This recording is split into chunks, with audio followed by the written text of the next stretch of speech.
All right. Hello there, Christian. Hi, Ter-Nedden. Angie. Yes, hi. First of all, you have to tell me about your name because this is different. This is kind of a different last name than what I'm used to. Tell me the story of your last It's name. it's really rare. There aren't a whole lot of us out there, but it's originally from northwestern Germany, Gelsenkirchen area, and that's on my dad's side. Oh, Um, so there's a bunch of us there. There's even a Ter-Nedden in Dortmund, Applerbeck, oh yeah. which is a kind of a suburb of Dortmund. It's very short. It's a bit nondescript, but yeah, it's there, and some of the graves of my ancestors are nearby, and So you it's definitely a rare name. Yeah, it's interesting. from my So you dad's side. basically had like a hyphenated name already. It's not like, you took on the name of your Yes. wife or something. No, no. Mm. 19th, late 19th century, I think they started using the hyphen. Interesting. And my poor wife decided to take on that challenge and take my name, hyphen and all.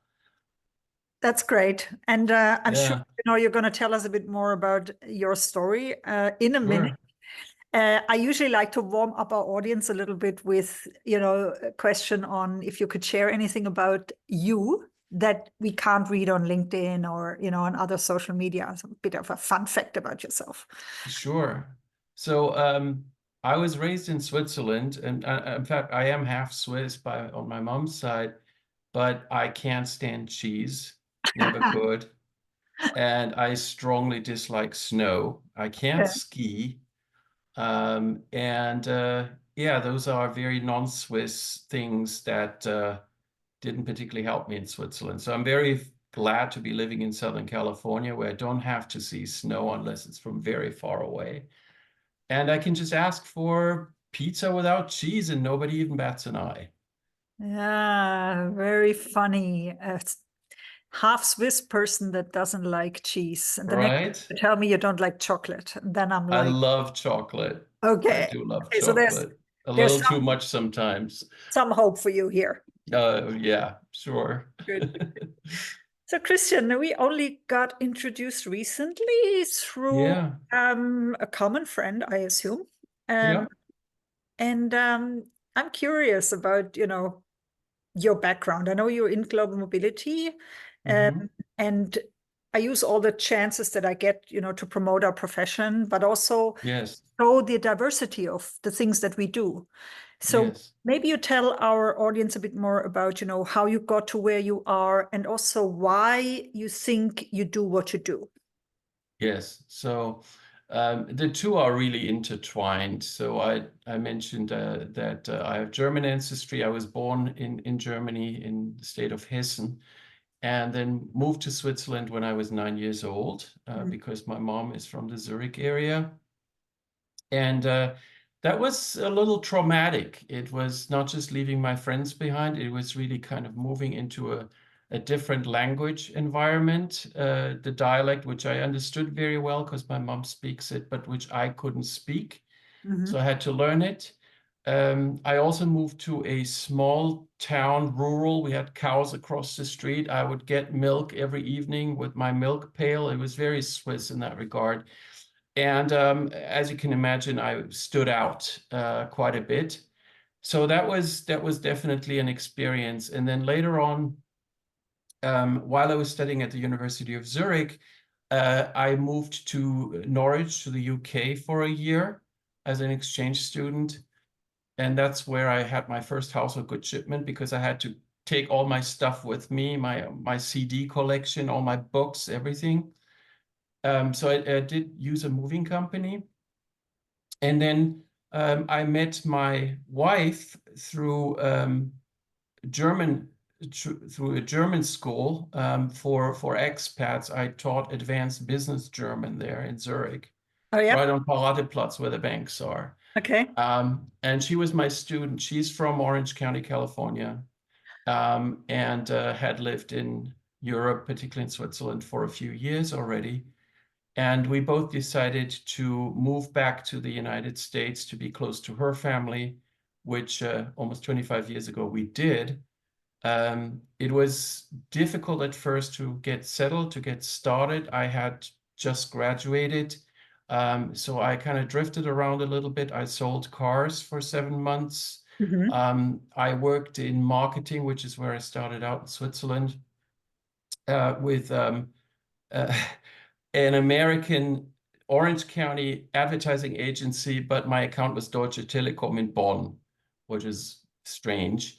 And then I worked for a German-American cultural institution in Pacific Palisades, close to Malibu, close to LA.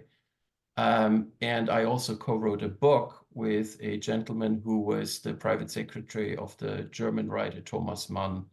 And I helped him write his memoirs that was published in, I think, 2011. But it was a part-time job, and I wanted a full-time job. I wanted to work with people from abroad, particularly the German-speaking countries, and help them get settled in the United States, help them along, share my experiences. And that's how I ended up at Cartus, the big mobility company. They put an ad out. I got hired. My boss at the time was from Annecy on the other side of Lake Geneva, so she could relate really well to me. And spent almost 5 years there, and then went to Lexicon Relocation, which is now Sterling Lexicon, and was an operations manager there for almost 14 years until recently. And I am now looking for a new opportunity in the field. I want to continue to share my experiences, to be an advisor, a consultant in that role, and to make sure that people are having a good experience moving to other countries. So when you decided to move into the field and your international background and your early childhood experience, which I think That's we right. share in different Yeah. directions, what do you think is maybe, one of the key things that you learned from moving so early, and where, you think you can help expats with now? You, fish out of water experience, first of all, right? There's a level of shock. Then you go through a variation of the stages of grief, I believe. And because at some point, yes, you do want to go back, or you think about what would it be like if I went back, and all my friends are still there and the environment I know is still there. And then at some point you think, well, I learned a lot, and I might be able to share that with other people, particularly so that I can help shelter them in a way from the negative. And that became really clear a lot later on, when I started realizing, okay, I moved here to the United States 3 years before some other people that I met from Germany, and they made all these mistakes, all these obvious mistakes. Like a classic example I remember from work was a lady that I helped move to Phoenix, and she said, well, but I have to be within walking distance from my job. And I said, do you have any idea how hot it gets in Phoenix in the summer? You're going to have to drive a car. Oh, because she hadn't thought about that. She was used to a German larger city where you take the bus, or you walk, or you maybe take the metro. You can't do that if it's 45 degrees Celsius outside in the summer and the asphalt is literally close to boiling. Yeah, and I also think as Germans, we underestimate the distances in Exactly, that's another thing, like right? the You US, underestimate the or yeah, distances. yeah, I or did too. First time I was in California, I thought, hey, let's just drive from LA to the Grand Canyon. And you can, but it takes you several days, uh-huh. you know. Um, and this happened over and over again. Almost every time somebody visits and they do the tour to the Grand Canyon, they severely underestimate how long it will take and Yeah, how large this country is. yeah. Yeah, there's a lot more space, obviously, than Mhm. in Europe, and so Definitely. it's not more normal to go everywhere in a car than it might be in Switzerland, for example, where you take public transportation everywhere. Exactly. And And my kids, for instance, who grew up here, they love that. When they go to Zurich and they can just hop on a tram and go somewhere, they love it. yeah, It's just so different. And in your current situation now, I understand you're looking for a new role. Yes. Maybe you're even thinking about a career switch, or doing something similar. What exactly are you gonna, are you aiming at? Is it a business development role or cultural training, or what is your area Yes, you want to so move into? I was thinking of a career switch for a short while, because I'm very interested in taxes and Oh yeah. personal finance. Yes, so I thought maybe I can use that, and then I realized no, my passion is in mobility, Mm-hmm. always has been and probably always will be, and since I have had all this practical experience, it's now time, I feel, to use that in a role that is more advisory or more consultative. So I would like to get away from operations, just managing people, making sure that my relocation consultants do a good job, that kind of thing, more into a role where I'm helping clients, I'm helping build policies, I'm telling them what works and what doesn't. That's kind of my tagline now, because, well, as a kid, I started to learn what works and what doesn't, right? When you're in a new environment. So it's really something that is more advisory and consultative that I want to do next. And that could be as a consultant, it could be as a client contact where I help build a company's mobility program. But it's definitely going to be sharing experience and helping with the practical aspects of the program so that the program is solid and can be executed really well.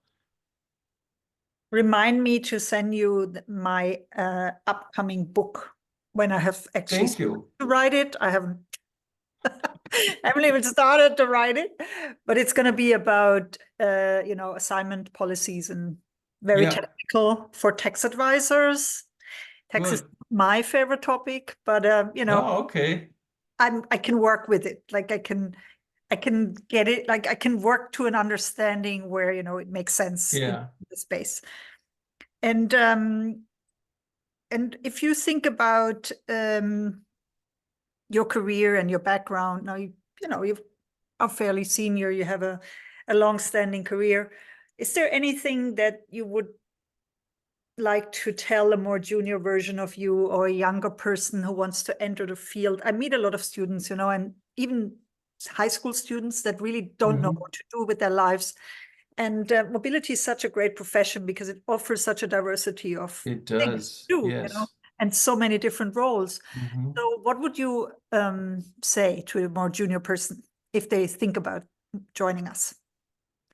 If they think about joining us in mobility, I would definitely explain to them how varied it is, this field. And I have had that situation. I have mentored and also trained as part of my team two people I can think of that were in their early 20s, fresh out of college. Just showing them how much well, first of all, mobility is taking care of other people. So there's that. And that's often something that attracts these young people to it. But now, from a US perspective, there's a quite significant component of real estate in there.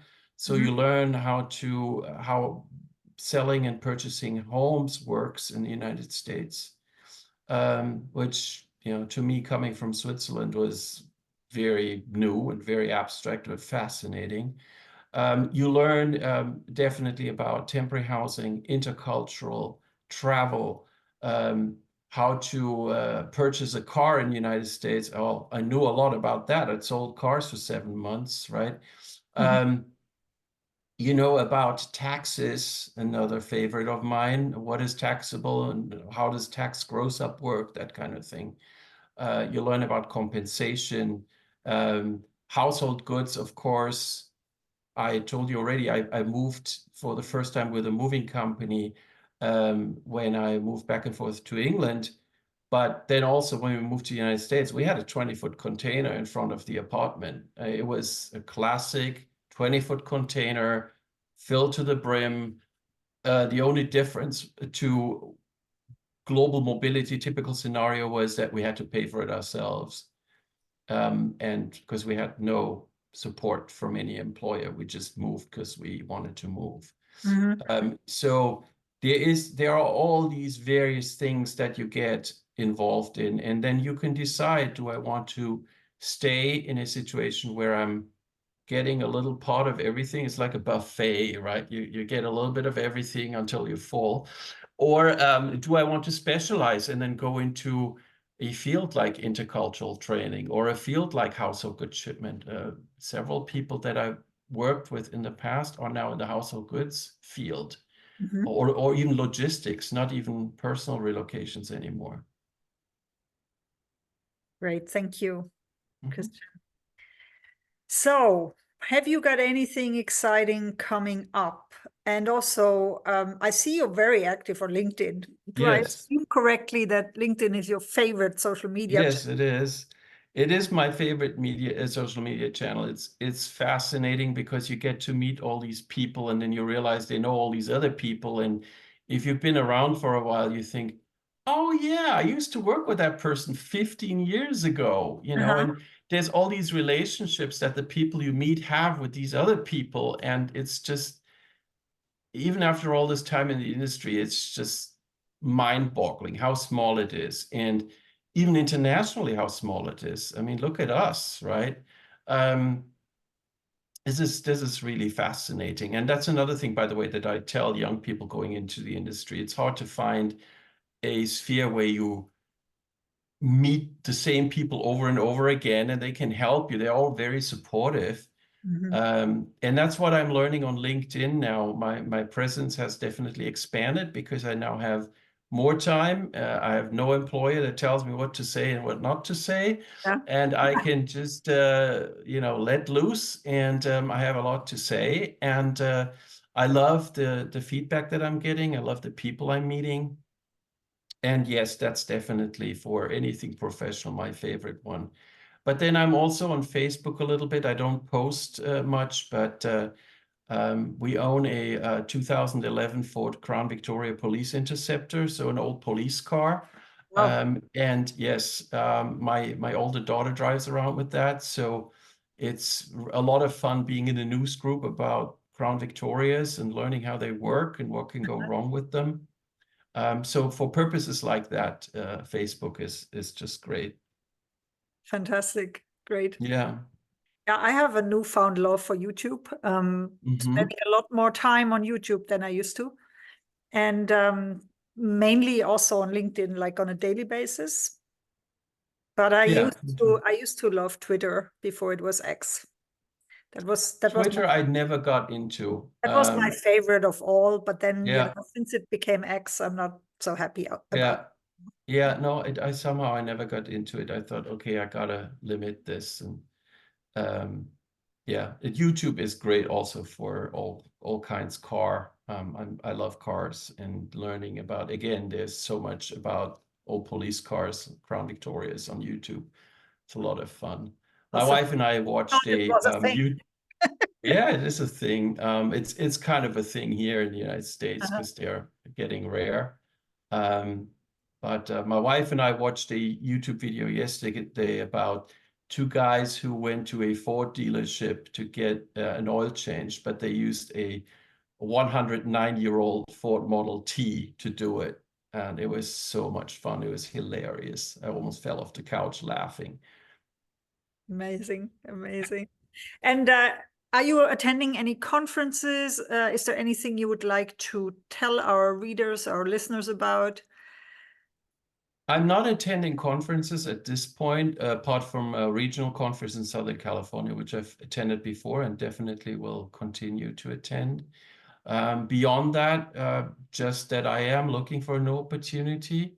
I am pretty open. However, I am not going to be able to move. My family is here in Orange County, California. But I'm open to all kinds of work. It doesn't have to be a fixed position. It could be contracting work, consulting work.